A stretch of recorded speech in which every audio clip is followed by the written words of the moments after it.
வணக்கம் மக்களே. Welcome to our channel the Night Watchman இப்போ நைஸ் இயர்ஸ். ஸோ நேற்று சொல்லியிருந்தோம், ப்ரிவியூல பேசியிருந்தோம், டிசி வர்சஸ் ராஜஸ்தான் ராயல்ஸ். டிசிக்கு சப்போர்ட், நானும் மேடி டிசி சப்போர்ட் பண்ணியிருந்தோம். கிறிஸ் வந்து சேட்டன் பாய் சப்போர்ட் பண்ணியிருந்தோம். So witnessing the very first super over of IPL 2025 and DC ரொம்பவே கம்ஃபர்டபுளாக சேஸ் பண்ணியிருக்காங்க இந்த பர்டிகுலர் டார்கெட்டை. அண்ட் நிறைய strategical errors and mistake by RR சூப்பரா கேபிட்டலைஸ் பிளைண்டர்ஸ், பண்ணி ஆஹ் அப்படி கூட பிளண்டர்ஸ் கூட பிரெயின் சொல்லலாம். ஃபேடு எல்லாமே அப்படி கூட சொல்லலாம் பை ஆர்ஆர். எல்லாமே சூப்பரா கேபிட்டலைஸ் பண்ணி DC through winner for the tonight's game. And they are topping the table of 2025 IPL.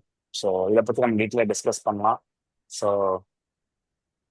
DC இன்னைக்கு மாஸ் பண்ணிட்டாங்க. நாடி சொல்றேன், அவனோட தாட் சொல்லு. என்ன அதான் இந்த வாரமே ஒரு மாதிரி பிளாக் பஸ்டர் வாரமா இருக்கு. என்ன சொல்றது, இந்த சூப்பர் ஹிட் இரவு காட்சி மாதிரி எல்லாமே. தோனி வந்து மண்டே ஃபினிஷ் பண்ணதாகட்டும், டியூஸ்டே வந்து சூப்பர் ஓவர் ஆகட்டும், இன்னைக்கு வெனஸ்டே வந்து பார்த்தா இந்த மாதிரி டியூஸ்டே வந்து இது நடந்தது இல்ல, லோயஸ்ட் டிஃபெண்ட். வென்ஸ்டே வந்து இது சூப்பர் சூப்பர் ஓவர். ஸோ நாளைக்கு மான் கும்பு ஃபைட் இருக்கு, நாளைக்கு பெங்களூர்ல மேட்ச் இருக்கு. ஸோ இந்த வாரமே ஒரு மாதிரி பயங்கரமான வாரமா இருக்கு போதுன்னு நினைக்கிறேன்.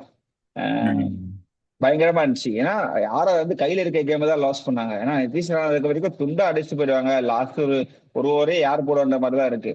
இவங்க என்னடானா என்ன மிஸ்டேக்னா, ரெண்டு மிஸ்டேக். சரி, ரன் ஓடவும் முடியல ஹெட்மேரால. ஓட முடியலன்னா எதுக்கு ரன் அவுட் பண்ணணும்? 2 ரன் அவுட் அவன் தான் பண்ணி விட்டான். ஸோ மாப்ள இது அங்க ஒரு எப்படின்னா, மிஸ்டேக். இது வந்து நான் நார்மல். முடிச்சிடறேன் நான் முடிச்சிடுறேன். சூப்பர் ஓவர்ல சரி ஓகே, என்னடா பண்றீங்க? சரி பேட்டிங்காவது பராக் எதுக்குடா இறக்கி விடுறாங்க? பராக் டச்ல இல்ல. சூப்பர் ஓவர்ல பேட்டிங் யார் ஆடுவா? அன்னைக்கு நாள்ல யாரு நல்லா டச்ல இருக்காங்களோ அவங்களதான் ஆட வைக்கணும். இவங்க வந்து 8 ரன் அடிச்சுட்டு போன பராக் கொண்டு வந்து ஆட வைக்கிறாங்க. ஏய், துருவதுலே நல்லா ஆனாடா. அப்படி இல்லையா உனக்கு நிதிஷான கொண்டு வா. அவன் தான் செமையா ஆடினான் அந்த கேம்ல. டெல்லி பிச்சு அவனுக்கு தெரியும். எதுக்கு பராக் ஆட விட்டாங்கன்னு தான் எனக்கு தெரியல. இவங்க வந்து என்ன, பராக் தான் ஃபியூச்சர் ஆஃப் ராஜஸ்தான் அப்படின்னு சொல்லிட்டு இப்படி பண்ணிட்டு இருக்கானுங்க. கொஞ்சம் கொஞ்சம் நல்லா பண்ணிருக்கலாம். ஆர்ச்சரை போடவில்ல. சந்தீப் சர்மா வந்து என்ன சொல்றது, அந்த மாதிரி நிறைய நிறைய பிளைண்டர்ஸ். ராஜஸ்தான் கையில இருந்த கேம தான் விட்டாங்க. டிசி கம்ஃபர்டபுளா இருந்துச்சாங்க. ராஜஸ்தான் வந்து நாங்க ஜெயிக்கல, எப்படியாவது உங்களை ஜெயிக்க வச்சுன்னு போராடி டிசி ஜெயிக்க வச்சாங்க. அதான் உண்மை. சூப்பர்ரா. ஓகே. ஸோ ஃபர்ஸ்ட்ல இருந்து அந்த மேட்சை வந்து நான் சம்மரைஸ் மாதிரி பண்றேன். டிசி செமையா ஸ்டார்ட் பண்ணாங்க. அபிஷேக் பரல் ஒரு ஒரு ஓவர் பொழந்து எடுத்தான் துஷார் டேஸ் பாண்டேவை. அதுக்கப்புறம் செமையா கம்பேக் பண்ணாங்க. எப்படி 23. நல்ல லைன் அண்ட் லென்த் எல்லாம் போட்டு சூப்பரா புல் பேக் பண்ணி லாஸ்ட் 2 ஓவர் திரும்ப கொடுத்துட்டாங்க ஸ்டெப்ஸும். ஆக்சுவலா இந்த கிரவுண்டோட ஆவரேஜ் ஸ்கோர் வந்து 230. அண்ட் 6 மேட்ச்ல ஃபர்ஸ்ட் 5 மேட்சுமே ஃபர்ஸ்ட் பேட்டிங் அவங்க ஜெயிச்சிருக்காங்க. பட் அகைன் இதை திரும்ப அவங்க வந்து சேசிங் தான் போவேன் அப்படின்னு அடம் பிடிச்சு போய் இந்த பிச்சை சரியா ரீட் பண்ணல சேசிங் அவங்க. ஓகே தான்டா, ம். சேசிங்லாம் பண்ணிருக்கலாம்டா. இவங்க பண்ண மிஸ்டேக் அப்படி.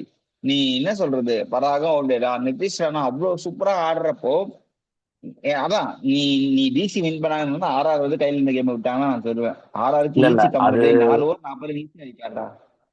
கரெக்ட் தான். அண்ட் எவ்வளவு ஆல்சோ கேட்ச் இருக்கு. லாஸ்ட் அந்த இவங்க நல்லா கேபிட்டலைஸ் பண்ணாங்கடா. ஏன்னா 19th ஓவர்ல இவங்க சம அடி. அந்த மாதிரி மொமெண்டமே இல்லாத இருக்கும்போது ஒரு கேப்டன்ஸ் நாக் ஆடினா அக்ஷர் பட்டேல். எனக்கு அதுதான் ஒரு மேட்சோட டேர்னிங் பாயிண்ட். ஒரு மாதிரி ரொம்ப மொமெண்டம் லோல இருந்தாங்க. 15 overs 120 தான் அடிச்சிருந்தாங்க. ராகுலும் அவுட்டு, ஸ்டப்ஸும் ஒரு மாதிரியே தான் ஆடிட்டு இருந்தான். அந்த டைம்ல வந்து அக்ஷர் பட்டேல் வந்து ஒரு 12 balls 34 மாதிரி ஒரு பிளைண்டர் ஒன்று ஆடி கொடுத்துட்டு போனான். அதுல இருந்து அவங்க மொமெண்டம் அப்படியே பிடிச்சிட்டாங்க. ஸ்டப்ஸ் லாஸ்ட் ஓவர்லாம் 20 ரன் போல பொழந்துட்டாங்க. 188 நல்ல டார்கெட். அண்ட் ராஜஸ்தான் ராயல்ஸ் வந்து அப்போ டு கூட பி. ம். அதுதான் நீ சொன்ன மொமெண்டம் படிச்சாங்க. அந்த மொமெண்டம் வந்து திருப்பி ஃபர்ஸ்ட் ஹாஃப்ல ஆர்ஆருக்கு பெருசா இம்பாக்ட் ஆகல. அழகா ஜெய்ஸ்வால் ஆடிட்டு இருந்தான். சஞ்சு ம். சாம்சன் போனதுக்கு அப்புறம் கூட நிதிஷ் ராணா 50 எல்லாமே கம்ஃபர்டபுளா இருந்தது. எங்க எனக்கு ஒரு டிசி உள்ள டவுட்டு. வந்தாங்கன்னா இல்லடா, எனக்கு டவுட்டு. ஸ்டார்க்கோட நிதிஷ் பெனால்டிமெண்ட் ஓவர். அது இருக்கட்டும். அதுக்கு முன்னாடியே இவங்க நிறைய ஃபர்ஸ்ட் மிஸ்டேக் என்னன்னா, நிதிஷ் ராணா தான் ஒன் டவுன் இறங்கியே ஆகணும். ரியான் பராக் வந்து அந்த பராக் மொமெண்டமே ஸ்பாயில் பண்ணிடுறான். ஆர்சிபி மேட்ச் நீ க்ளோஸா வாட்ச் பண்ணினா 22 balls 30 runs சுத்த வேஸ்ட். மொமெண்டம் அங்கேயே இல்லை. ஏன்னா அதை இவன் பண்ண அந்த ஸ்லோ பண்ணதுனாலதான் அவனுங்க 170 நின்ட்டானுங்க. அது இது ஆர்ஆர். இது மட்டும் முடிச்சிடுறேன். அதே மாதிரி இன்னைக்கும் இவன் வந்து ஒரு 11 balls 8 runs ஸ்லோ பண்ணதுனால அவன் வந்து கேமை ஸ்லோ பண்ணிடுறான். லிட்டரலா கேமை ஸ்லோ பண்ணதுனால 13 14 ஓவர் வந்ததுனால அந்த இடத்துல திரும்ப ஜுரேலையும் ஹெட்மேரையும் இறக்க வேண்டிய ஒரு கட்டாயத்தினால நிதிஷ் ராணாக்கு இடமே இல்ல. நிதிஷ் ராணா வந்து அவன் பினிஷரா வர ஆடுவான். நிதிஷ் ராணா பொசிஷன் என்ன, 1 down 2 down தான். இவன் இந்த மாதிரி டிலே பண்ணிடுறதுனால அவனுக்கு அவன் பொசிஷன் ஆட வைக்க முடியாதனால வேற வழி இல்லாம பவுலர்ஸ்க்கு முன்னாடி இறங்குற மாதிரி வந்துருக்கு நிதிஷ் ராணா. அங்கேயே ஒரு ரிசோர்ஸ் வேஸ்ட் ஆயிருக்கு. அதை இவனுக்கு அவாய்ட் பண்ணணும். நிதிஷ் ராணா சாலிடா 1 down தான் நீ ஆட போற, போய் உன் பிளிஸ்டிங் நாக்கு ஆடு அப்படிங்கிற மாதிரி கொடுத்துரும். ஏன்னா இன்னைக்கே நல்லா ஆடினான். அதை அவங்க முன்னாடியே பண்ணியிருந்துருக்கலாங்கிறதா என்னோட கொஸ்டின். நீ சொல்லு. அதுக்குதான் ஒரு தேதி வச்சிருக்காங்களே புதுசா எழுதப்படாத விதி, லெஃப்ட் ரைட் காம்பினேஷன் சொல்லிட்டு. எதுக்கு இந்த லெஃப்ட் ரைட் காம்பினேஷன் பிடிச்சி காரணம்? சரி, எப்ப லெஃப்ட் ரைட் காம்பினேஷன் ஆடுவாங்கன்னா உனக்கு வந்து ஃபீல்டிங் டிஸ்டர்ப் பண்ணணும், ஃபீல்டிங் ரொட்டேட் பண்ணணும், அந்த மாதிரி டைம்ல. இப்ப T20ல இந்த மாதிரி பொட்டை கிரவுண்ட்ல நீ என்ன ஃபீல்டிங் ரொட்டேட் பண்ண முடியாது. சரி, ஒரு சைடு பெருசா இருக்கு, ஒரு சைடு சின்னதா இருக்கு, அப்பதான் லெஃப்ட் ரைட் காம்பினேஷன் ஒர்க் ஆகும். டிசில என்ன பெருசு சின்னது? நீ எல்லாமே ஆடுறதே பக்கத்து ரூம்ல நீ இருக்க வந்தா இருக்க ஆடுறதே போகுது. இந்த இதுக்கு தென்னை கொட்டை மாதிரிதான், இவ்வளவுதான் இருக்கு மொத்தமே கிரவுண்டு. ரெண்டு பக்கம் 60 மீட்டர் 60 மீட்டர், இதுல எங்க நீங்க ரெப்பேட் காம்பினேஷன் யூஸ் பண்ணுவாங்க? எப்படியும் ஒரே மாதிரி காம்பினேஷன் ஃபீல்டிங் நிக்க போகுது. அதை வந்து இவங்க வந்து இது பண்ணிக்கலாம். முதல்ல சன்சன்ஷன் பண்ணா சரி பராகரிக்க விட்டுலாம், அப்பெல்லாம் கிடையாது. என்ன ஆனாலும் நம்பர் 3 நீ தான் சொல்லி ஆட வச்சிருந்தா இன்னும் ஈஸியா இருந்திருக்கும். அண்ட் இந்த மொமெண்டம் எங்க படிச்சுன்னு சொல்றேன்னா ஸ்டார்க்கோட போலிங். He proved why he is good. ஏன்னா அவ்வளவு ஈஸி கிடையாது அந்த மாதிரி ஒரு இந்த கண்டிஷன்ஸ்ல வந்து லாஸ்ட் பெனல்டிமேட் ஓவர் போட்டு லாஸ்ட் ஓவர் போட்டு திருப்பி சூப்பர் ஓவர் போடுறது at this stage of like இவனுக்கும் வயசாயிடுச்சு. அவ்வளவு பெர்ஃபெக்ட் எக்ஸிகியூஷன் வந்து அவனால தான் பண்ண முடியும். That's why he proved he has magic in his hands. அதான் டிசி வந்து ஒரு பயங்கரமான கான்ஃபிடென்ஸோட இருக்காங்க. ஸோ அடுத்து சின்னசாமி சேவகர் இடத்துக்கு தான் போக போறாங்க. ஐ திங்க் அங்கதான் நினைக்கிறேன் மேட்ச். நாட் ஷோர், மேபி ஷெடியூல பார்த்து தெரியும். அந்த அட்வர்டைஸ்மெண்ட் போட்டிருந்தாங்க. செம்ம கான்பிடன்ஸ் இருக்காங்க, ரவுண்டட் பவுலிங் அட்டாக். பட் இந்த கேம் ஆர்ஆர் வந்து கையில இருந்தது நிறைய இடத்துல மிஸ் பண்ணாங்க. ரன் அவுட் ஆகட்டும், துருவ் ஜோரல் இதுவாகட்டும். எட் டிசி வந்து கிரெடிட்ஸ் கொடுத்தாங்க. ஏன்னா அந்த ஒரு ஆள் ஸ்டார்க் வந்து மொத்தமா புல் ஆஃப் பண்ணதுனால தான் அவங்களுக்கு கான்பிடன்ஸே வந்தது. ஏன்னா குல்தீப் யாதவ் வந்து யூஸ் பண்ணலாமா நம்ம ஸ்டப்ஸுக்குலாம் நல்ல ஒரு ஓவர் கொடுத்தாங்க. அந்த பிளைண்டர்ஸ்லாம் அவங்களும் பண்ணாங்க. ஒரு கேட்ச் ஒன்னு இவன் விட்டான். அதுக்கப்புறம் சமீர் ரிஸ்வி ஒரு கேட்ச் விட்டான் மோஹித் சர்மா பால்ல. லைக் நான் முதல்ல வந்து தடுக்க போயிடுறேன்ற மைண்ட் செட்ல விட்டுது. ஸோ அதெல்லாம் தாண்டி ஸ்டார்க் வந்து நான் பிடிச்சி நிறுத்த இந்த 2 ஓவர்னு சொல்லி நிறுத்துதான் கேம் சேஞ்சிங் மூமெண்ட். அதுக்கப்புறம் ஆட்டோமேட்டிக்கா ஹெட்மயர் வந்து டிசிக்கு ஆடி கொடுத்துட்டு போயிட்டான் 2 ரன் அவுட். சரி, ஓகே. அதோட நான் எப்படி இன்னும் இதை நான் பிரேக் டவுன் பண்ணி பார்த்தா 30 balls 44 45 ரன்ஸ் இருந்துச்சுடா. அண்ட் ஆல்சோ அவங்க அதுல இருந்து வரும்போது மோசமா அந்த ஒரு அடிச்சிட்டாங்க, 10 ரன் அடிச்சிட்டாங்க. லாஸ்ட் 18 balls 29 ரன்ஸ் அந்த மாதிரி இருந்துச்சு. திரும்ப அந்த பர்டிகுலர் அந்த 18வது ஓவரை ஸ்டார் சூப்பரா போட்டு 24 ரன்ஸ் அடிக்கணும்னு நிறுத்திட்டான். அண்ட் 19வது ஓவர்ல திரும்ப ரன் போயிடுச்சு, திரும்பவும் ரன் போயிடுச்சு, ஒரு 4 அங்க ரன் போயிடுச்சு. லாஸ்ட் ஒரு ஓவர்ல அந்த 18வது ஓவர் சூப்பரா ஸ்டார்க் நிறுத்தி கொடுத்தான்.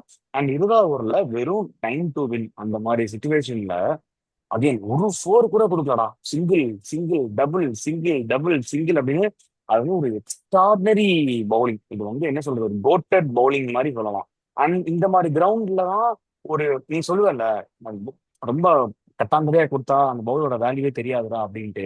கட்டாந்தரையா கொடுத்தா பும்ரா ஸ்டார்க்கே அடிப்பாங்கடா. அதனால அதுல வந்து இந்த பவுலர்ஸோட வேல்யூ தெரியாது. இந்த மாதிரி ஒரு மேட்ச்ல ஒரு ஒரு பர்டிகுலர் 50-50 ஈவன் கான்டெஸ்ட்னு வச்சாதான் பேட்ஸ்மேனும் நல்ல பேட்ஸ்மேன் தான் துருவ் ஜுரேல் அண்ட் ஹெட்மயர், பவுலரும் நல்ல பவுலர் ஸ்டார்க்கு. ஸோ இப்போ ஈவன் கான்டெஸ்ட் வச்சாதான்டா யாரு நீ என்னன்னா மோதி பாக்குறதுக்கு அகைன் சமமா இருக்கணும். ஒரு அந்த கொடுத்துட்டு கொடுத்தா வேஸ்ட். அதான் என்ன சொல்ல வர்றது. இங்கிலீஷ் கமெண்ட்ரி தான் பாத்துட்டு இருந்தேன் நானு. அங்க வந்து சொல்லிட்டு இருந்தாங்க எல்லா பாலும் யாருக்கிறதுக்கு வந்து போறது அவ்வளவு கஷ்டம், ஈஸி கிடையாது. ஏன்னா வந்து even though if you are great you might miss few inches, கார்ட்ல போச்சுன்னா இந்த பிரச்சனை வரும்னு சொல்லிட்டு வேணும்னா வந்து பிளஃப் பண்ணலாம், ஒரு பவுன்சர் போடலாம், பிளஃப் பண்ணலாம் அப்படின்னு ஒவ்வொரு பாலும் சொல்லிட்டு இருந்தாங்க. ஆனா ஒரு பால் கூட பிளஃப் பண்ணல. அதுதான் அந்த கான்பிடன்ஸ்ன்றது. லைட்டா ஒரு இன்ட்ரெஸ்ட் இருந்தாலும் உனக்கு வந்து ஸ்டார்ட்ல படா 6 போட்டிருக்கும். அந்த கான்பிடன்ஸ் தான் வந்து வேணும்.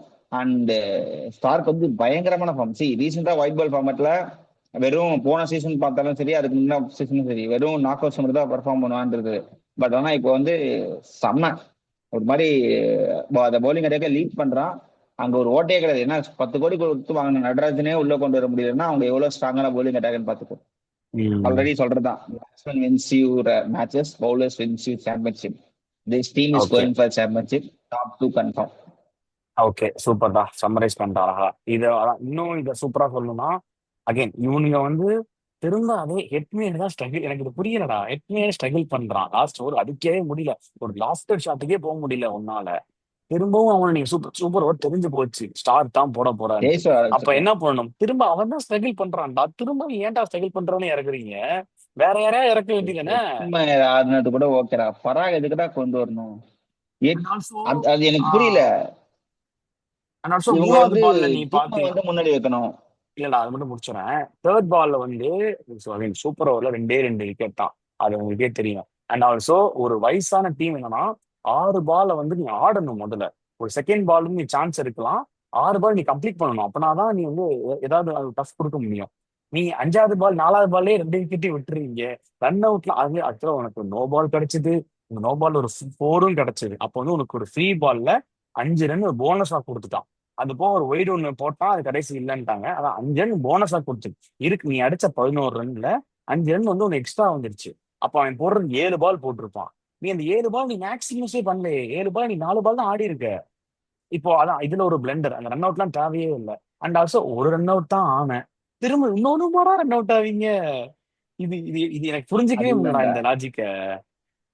இன்னொரு விஷயம் வந்து, டபுள் எங்க ஓட முடியும்? கிரவுண்ட் பெருசா இருந்தா தான் ஓட முடியும். நீ 30 தாண்டினாலே உனக்கு long and long off field உள்ள வந்துடும். அப்ப போய் டபுள் ஓட முடியும்.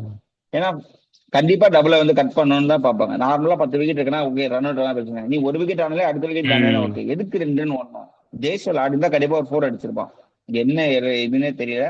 பட் நிறைய வந்து ஸ்ட்ராட்டஜிக்கல் எரரு. அவங்களுக்கு அந்த காம்பினேஷனே ஒழுங்கா உட்காராம ரொம்ப அவசரப்பட்டு இருக்காங்க. நான் எனக்கு தெரிஞ்சு சந்தீப் சர்மா வந்து புல் ஆஃப் பண்றதா நினைச்சேன். பட் நான் என்ன சொல்றது, ஃபர்ஸ்ட் பாலே ஸ்லோ பவுன்சஸ், அடுத்த பாலும் பவுன்சஸ். அப்ப யாக்கர் அவனோட ம். ஸ்ட்ரென்த்துக்கு போல. அவன் ஸ்ட்ரென்த்துக்கு போல. சிஎஸ்கே மேட்சஸ்லாம் பயங்கரமா ஸ்ட்ரென்த்துக்கு போட்டிருக்கான். அவன் ஸ்ட்ரென்த்துக்கு போடாம நான் பவுன்சஸ் போடுறேன்னு சொல்லி போயிட்டு அவன் பேசுக்கு பவுன்சர் போட்டா நீங்க எவ்வளவு பவுன்ஸ் பெரிய இதுவா இருந்தாலும் அசால்ட்டா அடிச்சிடலாம். ஸ்டப்ஸ் பக்கத்துல துண்டா ஓகே நீ ஸ்லோ பவுன்ஸ் தான் போட போறேன் எனக்கு தெரிஞ்சு வச்சு அடிச்சேன் அவர் பலார்னு. ஸோ இப்ப அது அவனோட ஸ்ட்ரென்த்துக்கு அவனோட போல. ஏன்னா அவனோட யாக்கர்ஸ் வந்து தோனிக்கு again சில தோனிக்கே தோனி ஆடும்போது எப்படின்னா, தோனி ஆடும்போது 10 ரன்லாம் கிடையாது டார்கெட்டு. 6 பால் 20 ரன் இருக்கும். ஓகேவா? அந்த மாதிரி அடிக்கும் போது ஓகேடா. இல்லடா, இரு ஃபினிஷ் பண்ணிடுறாரு. 20 ரன் இருக்கும். அதுல நீ ஆடும்போது ஒரு 15 ரன் 16 ரன் அடிச்சிருவான். அப்புறம் 4 ரன்ல தோப்பாங்க. அந்த மாதிரி இருந்துச்சுன்னா ஓகே. பட் இங்க உனக்கு கதையே வேற. ஆடுறதே வெறும் 12 ரன் தான். நீ அதுலயும் போயிட்டு அவன் அதனால யாக்கர் போட முடியாது. ஆல்சோ சந்தீப் சர்மாவை சார்ட் அவுட் பண்ணிட்டாங்க. ஸ்டில் சந்தீப் சர்மா வந்து நான் லாஸ்ட் ஓவர் வச்சு ஒரு பும்ரா மாதிரி லெவல்ல நான் ஆட போறேன் அப்படின்னா அது வந்து எனக்கு கேட்டா முடியாது. அவனோட ஸ்ட்ரென்த் வந்து ஒரு 130 தான் போடுவான். ஒரு ஸ்லோயர் பவுன்சர் அந்த மாதிரி அப்படின்னு போட்டு ஏமாத்த தான் முடியுமே தவிர he is not lethal to get you wickets or to win your matches. அதுதான் இல்லடா, அவனுக்கு அந்த கெப்பாசிட்டி இருக்கு. செகண்ட் பால் எவ்வளவு சூப்பரா போட்டான்னு தெரியும்ல அந்த கேஎல் ராகுலுக்கு. நீ அந்த மாதிரி ட்ரை பண்ணி அவுட் ஆகலாம். சரி, நீ ஸ்லோ பவுன்சர்ஸ் ஃபர்ஸ்ட் பால் போட்ட, கேஎல் ராகுல் வந்து 2 அடிச்சான். அடுத்த பால் ஸ்லோ பவுன்சர் போட்டா ப்ரெடிக்ட் பண்ணி அடிச்சாச்சு. ஸோ தேர்ட் பால் ஏக்கர் போட்டோம்னா அடுத்த பால் என்ன தோணும்? தீபாவளி அவன் ஸ்லோ பவுன்ஸ் தான் போட போறான்னு சொல்லி வெயிட் பண்ணி அடிச்சான். சரி, அந்த ஏக்கர்ஸ் நீ எக்ஸிக்யூட் பண்ற தப்போ ரைட்டோ, உன்னோட ஸ்ட்ரென்த்துக்கு நீ போயிருந்தா இன்னும் பெட்டரா இருந்திருக்கும் நான் சொல்றேன். அவ்வளவு ஈஸியா ஒரு கொஞ்சம் டஃப் கொடுத்துக்கலாம். கம்மி ரன்னும் அதிக ரன்னும் இந்த மாதிரி கேம்ல புல் ஆஃப் பண்றது தானே பெட்டரு. ஸோ அதான் ரொம்ப இஷ்டம். எனக்கு வந்து டிசி சீல் பண்ணிட்டாங்க. இப்போ வந்து மிட் ஆஃப் தி டேபிள் இன்னும் கொஞ்சம் அப்படிதான் இருக்கும். ராஜஸ்தான் இப்படினால கொஞ்சம் மேல இருக்கவங்களா மேல போயிட்டு இருப்பாங்க. நாளைக்கு வந்து ஒரு மான்கம்பு போயிட்டு இருக்கு. யார் இதுக்கு யார் எலிமினேட்டர் சாம்பர் ரவுண்ட் 1. சூப்பர்டா. நம்ம நல்லா நிறைய பேசிட்டோம். ரெண்டு பக்கம் ஸ்ட்ராட்டஜிக்கலா மிஸ்டேக் பண்ணவங்க தோத்துட்டாங்க. யார் நல்லா அகைன் ஸ்ட்ராட்டஜிக்கா சிம்பிள்ரா. அது கொஞ்சம் பேட் ரைஸ்ல பார்த்தாலே சம தெரியும் பிரெயின்ஸ். உனக்கு. ஆமா. ஹேமங் பதானி சம பிரெயின்ஸ். சும்மா like credits goes to head coach and team as well. Top place மாதிரி ஒரு ஆள் இல்ல. அந்த ஒரு ம். பெரிய வேக்யூம். அதுக்கப்புறம் ஹாரி புரூக் மாதிரி ஒரு ஆளை வந்து எடுத்துட்டு அவனுக்கு ரீப்ளேஸ்மெண்ட் கூட அனௌன்ஸ் பண்ணாம இவ்வளவு ஸ்ட்ராங்கா இந்த டீமை கொண்டு வந்து அவங்க இல்ல போலர்ஸ் இல்ல நம்பி பண்ணி. டோனோவன் டோனோவன் பெரேரா தான் ரீப்ளேஸ்மெண்ட். அதான் அந்த கெப்பாசிட்டியா ஆமா நான் ஆமா ஆமா. சொல்றேன்டா. இப்ப ஹாரி ஓகே. ப்ரூக்னா ஸ்டேட்டா பிளேயிங் 11 கெப்பாசிட்டி டானன் பெட்டர் அந்த மாதிரி ஒரு ஆளை வந்து உள்ள கொண்டு வராம அந்த வாயில வந்து ஃபில் பண்ணி அண்ட் கருண் நாயர் மாதிரி ஒரு பிளேயரை இம்பாக்ட் கொண்டு வந்து செமையா பிரெயின் யூஸ் பண்றாங்க. அண்ட் அதான் சொல்றேன், லுக்கிங் ஃபார் இந்த பேட்டில் தான் DC, Punjab, Royal Challengers Bangalore. To be honest இவங்க 3 டீம் தான் வந்து ட்ரை சீரியஸ் இருக்கும். இந்த ட்ரை சீரியஸ் தான் இந்த ஒரு வாரத்துல நடக்க போகுது. இந்த 3 பேர்ல யார் அடிச்சுட்டு யார் மேல வரன்றது தான் வந்து காம்படிஷன் இருக்க போகுது. செமையா விளையாடுறாங்க. ஒரு டீமா நல்லா பர்ஃபார்ம் பண்றாங்க. அந்த டீம் தான் மேல வருது மோர் தென் இண்டிவிஜுவல்ஸ். ஸோ இப்போ இங்க ஜெய்சல் மட்டும் பர்ஃபார்ம் பண்ணா வின் பண்ண முடியல. அங்க பாரு எல்லாமே பர்ஃபார்ம் பண்ணாங்க, வின் பண்ண முடியுது.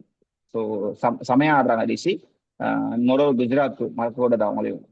ஸோ இப்போதைக்கு இவங்க தான் ஸ்ட்ராங்கா இருக்காங்க. நம்ம பேசுவோம் மிட் ஆஃப் த சீசன்ல ஏதாவது நடக்கும்ல, எல்லா ஃபர்ஸ்ட் ஆஃப் முடிக்கணும் ஒரு வீடியோ பண்ணுவோம். கண்டிப்பா. அதான். முன்னாடி எனக்கு கேட்டாங்கன்னா, அந்த சிஎஸ்கே மும்பைல இருந்தா அந்த திங்க் டேங்க்ஸ், அந்த ஒரு பிளேயர் மேனேஜ்மெண்ட், டேலண்ட் ஸ்கவுட்டிங் எல்லாமே இருந்த மாதிரி இருந்தது இத்தனை வருஷமா. இப்போ இந்த லாஸ்டா ஒரு 2 இயர்ஸ் அந்த இந்த வருஷம் அப்ரப்டா தெரியுது. மத்த டீம்ஸுமே கோதால இறங்குறாங்க. ஒரு எல்எஸ்ஜி, டிசிலாம் அவனுக்கு செமையா தெரியுது இந்த வருஷம். பிபிகேஎஸ், அப்புறம் ஜிடி, இவங்க எல்லாருமே நாங்க வந்து we do have much more intelligent brains from our camp. And also talent ஸ்கவுட்டிங்கா இருந்தாலும் சரி, அந்த பிளேயரை க்ரூம் பண்றது, அந்த பிளேயரை நேஷனல் டீமுக்கு புஷ் பண்ற அளவுக்கான அந்த பிளேயரை வந்து அழகா க்ரோ பண்றாங்க. ஸோ அது எல்லாமே அந்த சிஎஸ்கே மும்பை அந்த லெகசி டீம்ஸ் தான் இத்தனை வருஷமா பண்ணிட்டு இருந்தாங்க. ஸோ அதுல இருந்து அவங்க பண்ணதை விட ஒரு ஸ்டெப் அகடா கரண்ட் ஜென்னுக்கு ஏத்த மாதிரி நாங்க பண்றோம் அப்படின்னு 10ல் 8 டீம்ஸ் பண்றாங்க. ஸோ அது வந்து நல்ல ஒரு வெல்கமிங்கான இது எனக்கு தெரியுது.